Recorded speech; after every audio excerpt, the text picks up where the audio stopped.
Donc nous aurons une industrie plus automatisée, une industrie organisée en une seule entité, ce que nous appelons aujourd'hui une industrie intelligente.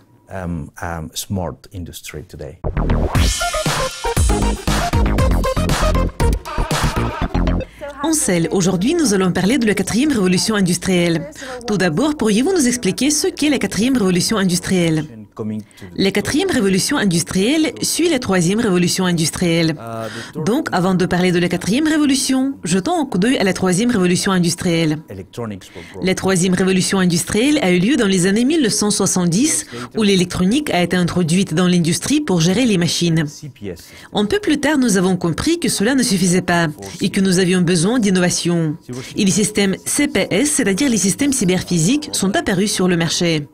Les systèmes cyberphysiques représentent le domaine de la robotique et ils servent à relier les machines ensemble pour avoir une seule entité. De cette façon, nous sommes en mesure de surveiller cette entité.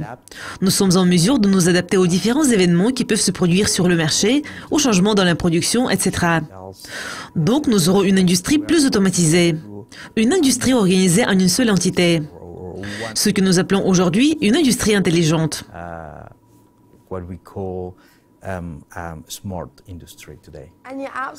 Vous avez raison, la technologie a beaucoup progressé ces dernières années et nous parlons de la 4e révolution industrielle. C'est vraiment le terme idéal pour décrire ce progrès. Mais ce bond énorme des industries intelligentes, que signifie-t-il pour les entreprises et les économies mondiales? Ce bond est d'une grande importance, tout d'abord en termes de processus. Aujourd'hui, cela vous permet d'assurer la traçabilité de tous les processus.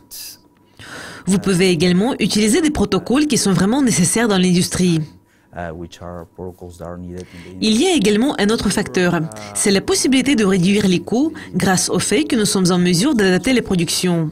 Nous pouvons par exemple gérer les commandes et ne pas avoir les stocks dans les entreprises, ce qui était le cas auparavant.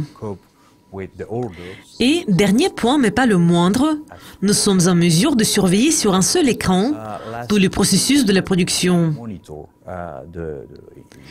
Par conséquent, nous serons capables de résoudre un problème avant même qu'il n'apparaisse dans nos machines. Donc, cela va économiser beaucoup de temps. Et cela va rendre l'industrie beaucoup plus fiable et productive.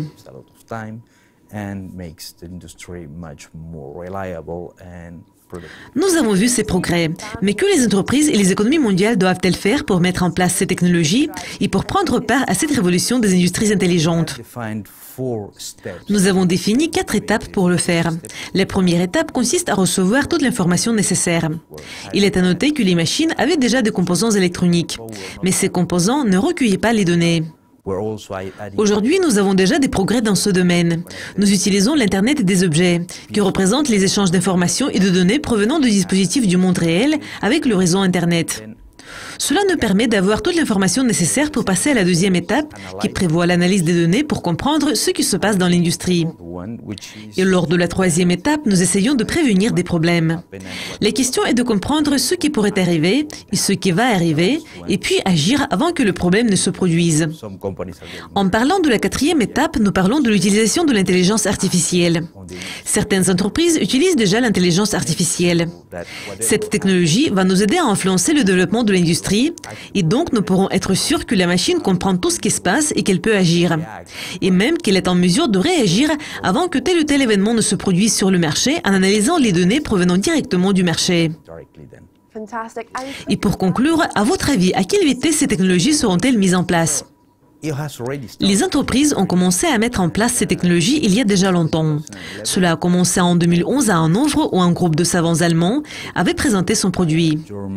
Depuis de nombreuses années, depuis la troisième révolution, nous travaillons avec notre société sœur Heptacom.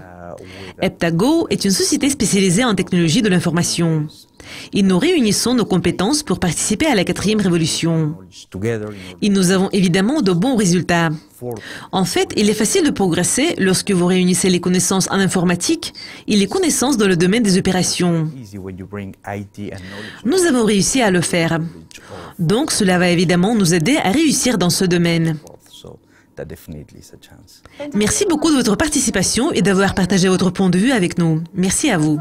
C'est tout pour aujourd'hui, mais nous voudrions découvrir si vous avez aimé cette interview. Donc laissez vos likes et vos commentaires sur Yugascopy.tv.